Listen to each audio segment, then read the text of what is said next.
ಪ್ರಿಯ ಸಹೋದರ ಸಹೋದರಿಯರೇ, ನಿಮ್ಮೆಲ್ಲರಿಗೆ ನನ್ನ ವಂದನೆಗಳು.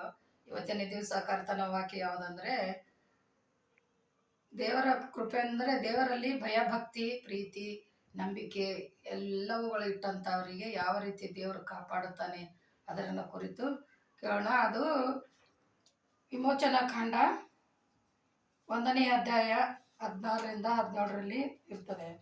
ಅದೇನೆಂದರೆ, ನೀವು ಇಬ್ರಿಯರ ಹೆಂಗಸರಿಗೆ ಹೆರಿಗೆ ಮಾಡಿಸುವಾಗ ಅವರು ಹೇರುವವರ ಗಂಡು ಮಗುವನ್ನು ಆಗಿದ್ದರೆ ಕೊಲ್ಲಬೇಕು, ಹೆಣ್ಣಾಗಿದ್ದರೆ ಉಳಿಸಬೇಕು ಎಂದು ಹೇಳಿದನು. ಆದರೆ ಸೂಲಗಿತ್ತಿಯವರು ದೇವರಿಗೆ ಭಯಪಡುವರಾದ್ದರಿಂದ ಐಗುಪ್ತರ ಅರಸನ ಮಾತಿನಂತೆ ಮಾಡದೆ ಗಂಡು ಮಕ್ಕಳನ್ನು ಉಳಿಸಿದರು. ದೇವರು ಅಲ್ಲಿ ಭರವಸೆವಿಟ್ಟವರಿಗೆ ಯಾವ ರೀತಿ ಅಂದರೆ, ಈ ವಾಕ್ಯದ ಮೂಲಕವಾಗಿ ತಿಳ್ಕೊತೀವಿ ಏನಂತಂದರೆ, ಐಗುಪ್ತದಲ್ಲಿ ಇರ್ತಕ್ಕಂಥ ಸೂಲಗಿತ್ತಿಯರಿಗೆ ರಾಜನ ಆಜ್ಞೆ ಮಾಡಿದನು, ನೀವು ಡೆಲಿವರಿ ಮಾಡುವಂಥ ಸಮಯದಲ್ಲಿ ಹೆಣ್ಣಿದ್ರೆ ಉಳಿಸ್ರಿ, ಗಂಡಿದ್ರೆ ಕೊಲ್ಲು ಬಿಡ್ರಿ ಅಂತ ಆಜ್ಞೆ ಕೊಟ್ಟಿದ್ದನು. ಆದರೆ ಅವರು ದೇವರಲ್ಲಿ ಭಯಭಕ್ತಿ ಉಳ್ಳವರಾದ್ದರಿಂದ ಆ ರೀತಿ ಮಾಡಲಿಲ್ಲ. ಅವರು ಗಂಡು ಮಕ್ಕಳನ್ನು ಹೆಣ್ಣು ಮಕ್ಕಳನ್ನು ಕೂಡ ಉಳಿಸಿ ದೇವರ ಭಯದಿಂದ ಯಾವ ಪಾಪವೂ ನಾವು ಮಾಡೋದು ಬೇಡ, ಅದು ದೇವರ ಸೃಷ್ಟಿ ಅಂತೇಳಿ ಅವರಿಗೆ ಕೊಲ್ಲಲು ಬಿಡದೆ ಹಾಗೆ ಉಳಿಸಿಕೊಟ್ಟರು, ಹೆಣ್ಣಾಗಲಿ ಗಂಡಾಗಲಿ. ಇದು ಯಾಕೆ ಹೀಗೆ ಅಂತಂದರೆ, ಅವರು ದೇವರ ಭಯಭಕ್ತಿಯಲ್ಲಿ ಉಳ್ಳವರಾಗಿದ್ದರು.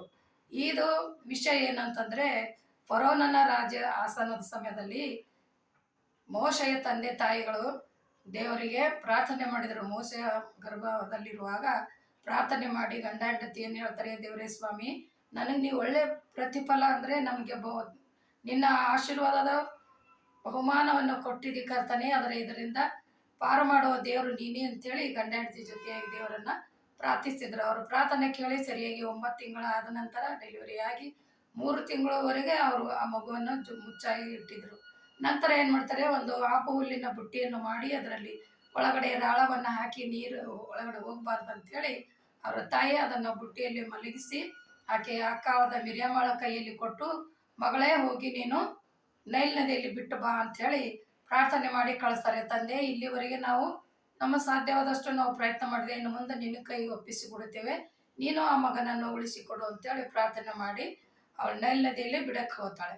ಆ ಬಿಟ್ಟ ನಂತರ ಅವಳು ಏನು ಮಾಡ್ತಾಳೆ, ನಮ್ಮ ತಮ್ಮನ ಏನು ಪ್ರಾಣಿ ತಿಂತದೋ ಅಥವಾ ಯಾರ ಜನರು ಎತ್ಕೊಂಡು ಹೋಗ್ತಾರೋ ಏನು ಮಾಡ್ತಾರೋ ಅಂತ ಅಲ್ಲೇ ಗಿಡದ ಪಕ್ಕದಲ್ಲಿ ನಿಂತಿರ್ತಾಳೆ. ಆ ಸಮಯದಲ್ಲಿ ಅಲ್ಲಿಂದ ಫರೋನನ ಮಗಳಾದ ರಾಜಕುಮಾರಿ ಹಾಗೂ ಆಕೆಯ ಸಖಿಯರು ಬಂದು ಸ್ನಾನಕ್ಕೆಂದು ಅದೇ ನದಿಯಲ್ಲಿ ಬರ್ತಾರೆ. ಬಂದಂಥ ಸಮಯದಲ್ಲಿ ಅವರು ಹರಿದು ಹೋಗುವಾಗ ಅದು ಏನು ಅಂತೇಳಿ ಅವ್ರ ಸಖಿಯರಿಗೆ ಆರ್ಡರ್ ಕೊಡ್ತಾಳೆ, ನೀವು ಹೋಗಿ ಅದು ತೆಗೆದುಕೊಂಡು ಬಾ ಅಂತ. ತಂದ ಕೂಡಲೇ ತೆಗೆದು ನೋಡಿದ್ರೆ ಅಲ್ಲೊಂದು ಸುಂದರವಾದ ಮಗು. ಅವ್ರಿಗೆ ಏನು ಅನ್ನಿಸ್ತದೆ, ಹೌದು ಇದು ಇಸ್ರೇಲರ ಮಗುನೇ ಇರ್ಬೋದು, ಇದನ್ನು ನಾನೇ ಸಾಕ್ತೀನಿ, ಯಾಕಂದರೆ ಆಕೆಗೆ ಮಕ್ಕಳಿರೋದಿಲ್ಲ. ಆ ಮಗುವನ್ನು ನೋಡಿ ತುಂಬ ಸಂತೋಷವಾಗಿ ಈ ಮಗುವನ್ನು ನಾನೇ ಸಾಕ್ತೀನಿ ಅಂತೇಳಿ ತನ್ನ ಹತ್ರ ಇಟ್ಕೊಂಡು ಯಾರಿಲ್ಲಿ ಅಂತ ಕರೆದಾಗ ಮಿರ್ಯಾಮಳು ಓಡಿ ಬರ್ತಾಳೆ. ಅಮ್ಮ, ನಾವೊಬ್ಬ ದಾಯಿಯನ್ನು ಕರೆದುಕೊಂಡು ಬರಲ್ಲ ಅಂದರೆ ಸರಿ ಹೋಗು ಅಂದಾಗೆ ಆ ಮಗುವಿನ ತಾಯಿಯನ್ನೇ ದಾಯಿಯಾಗಿ ಕರ್ಕೊಂಡು ಬರ್ತಾಳೆ.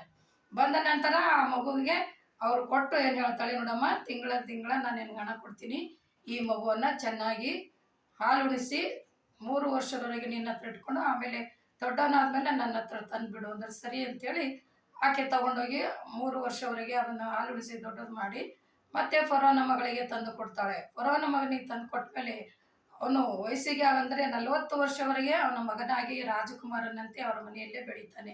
ಇದರಿಂದ ನಾವು ಏನು ಅದ್ಭುತ ಕಾರ್ಯ ನೋಡ್ತೀವಿ ಅಂದರೆ, ಯಾರು ಸಾಯಿಸಬೇಕು ಅಂತ ಅಪ್ಪಣೆ ಕೊಟ್ಟಿದ್ರೋ ಅವರ ಮನೆಯಲ್ಲೇ ದೇವರು ಬೆಳೆಸುವಂಥ ಸಮಯ ಬಂತು. ಯಾಕಂದರೆ ದೇವರಿಂದ ಅಸಾಧ್ಯವಾದದ್ದು ಯಾವುದಿಲ್ಲ ಅಂತ ಇಲ್ಲಿ ಆ ಕಾರ್ಯ ತೋರಿಸಿಕೊಡ್ತದೆ. ಅವರಷ್ಟು ಭಯಪಟ್ಟಾಗಿ ಕರ್ತನು ಅವರ ಮಾತನ್ನು ಕೇಳಿ ಅವರ ಪ್ರಾರ್ಥನೆಯನ್ನು ಕೇಳಿ ಅವರಿಗೆ ಸಹಾಯ ಮಾಡಿ ಬೇಡವಂತ ಬಿಟ್ಟ ಕಲ್ಲೇ ಮುಖ್ಯವಾದ ಮೂಲೆಗಲ್ಲಾಯ್ತು ಅಂತ ದೇವರ ವಾಕ್ಯ ಇದೆ. ಅದೇ ಪ್ರಕಾರ ಅದೇ ರಾಜನ ಮನೆಯಲ್ಲಿ ಅವನು ಬೆಳೆದು 40 ವರ್ಷದವರೆಗೆ ಅವರ ತಾಯಿ ಅಂಥೇಳಿ ಆ ಫರೋನ ಮಗಳ ಹತ್ರನೇ ಇದ್ದನು.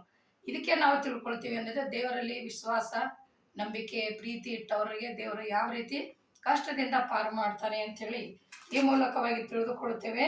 ಅದರಂತೆ 2 ಕೊರಿಂಥೆ 3:6 ಕೂಡ ಹೇಳ್ತದೆ, ಏನಂತಂದರೆ, ಕ್ರಿಸ್ತನು ನಮ್ಮ ಕೈಯಿಂದ ಬರೆಸಿಕೊಟ್ಟ ಪತ್ರವಾಗಿದೆ ಎಂಬುದು ಪ್ರತ್ಯಕ್ಷವಾಗಿ ಇದೆಯೇ, ಅದು ಮಸಿಯಿಂದ ಬರೆದದ್ದಲ್ಲ, ಜೀವವುಳ್ಳ ದೇವರ ಆತ್ಮನಿಂದಲೇ ಬರೆದದ್ದು, ಕಲ್ಲಿನ ಮೇಲಲ್ಲ, ಮನುಷ್ಯರ ಹೃದಯಗಳೆಂಬ ಹಲಿಗೆಗಳ ಮೇಲೆ ಬರೆದಿದೆ. ಇಂಥ ಭರವಸೆಯುಳ್ಳ ಕ್ರಿಸ್ತನ ಮೂಲಕವೇ ದೇವರ ಮುಂದೆ ನಮಗುಂಟು. ನಮ್ಮಿಂದ ಏನಾದರೂ ಉಂಟಾಯಿತು ಎಂದು ತೀರ್ಮಾನಿಸಿಕೊಳ್ಳುವುದಕ್ಕೆ ನಮ್ಮಷ್ಟಕ್ಕೆ ನಾವೇ ಸಮರ್ಥರಲ್ಲ. ನಮಗಿರುವಂಥ ಸಾಮರ್ಥ್ಯವೆಲ್ಲವೂ ದೇವರಿಂದಲೇ. ಹೌದು, ಈ ಎಲ್ಲ ಸಾಮರ್ಥ್ಯವು ನಮ್ಮ ಹತ್ರ ಆಗ್ಲಿಕ್ಕೆ ಸಾಧ್ಯ ಇಲ್ಲ. ಇದನ್ನ ಮಾಡೋದು ಯಾರು? ಕರ್ತನಾದ ಯೇಸು ಕ್ರಿಸ್ತನು. ಮನುಷ್ಯರನ್ನ ಏನು ಮಾಡಿದನಂದ್ರೆ ಅವರ ಹೃದಯಗಳ ಮೇಲೆ ತನ್ನ ಆತ್ಮ ಎಂಬ ಸಾಯಿಯಿಂದ ಅವನು ಪತ್ರವನ್ನು ಬರೆದಿದ್ದಾನೆ. ಯಾರ ಹೃದಯ ಮೇಲೆ ಅಂದ್ರೆ ಮನುಷ್ಯರ ಹೃದಯ ಮೇಲೆ, ಕಲ್ಲಿನ ಅಲ್ಲ. ಅದಕ್ಕೆ ಯಾಕೆ ಹಾಗೆ ಮಾಡಿದ್ದಾರೆ ಅಂದ್ರೆ ಇವರು ನನ್ನ ವಾಕ್ಯಗಳು ದೃಢವಾಗಿ ಹಿಡಿದುಕೊಂಡು ಕಾಯ್ಕೊಂಡು ನನ್ನ ಮಾರ್ಗದಲ್ಲಿ ನಡೀಲಿ ಅನ್ನೋ ಒಂದು ಉದ್ದೇಶದಿಂದ ಕರ್ತನ ಆ ರೀತಿ ಮಾಡಿದ್ದಾನೆ. ಅದಕ್ಕಾಗಿ ಕರ್ತನಲ್ಲಿ ಯಾರ್ಯಾರು ವಿಶ್ವಾಸ ಬಿಟ್ಟು ನಡೀತಾರೋ, ಪ್ರೀತಿ ಆತನ ಭಯ ಭಕ್ತಿಯಲ್ಲಿ ಇರ್ತಾರೋ ಅಂಥವ್ರನ್ನ ಸ್ಥಿರವಾಗಿ ಈ ರೀತಿ ಅದ್ಭುತ ಕಾರ್ಯಗಳನ್ನು ಮಾಡುತ್ತೇನೆ ಅಂತೇಳಿ ವಾಕ್ಯದ ಮೂಲಕವಾಗಿ ತಿಳಿಸಿದ್ದಾರೆ.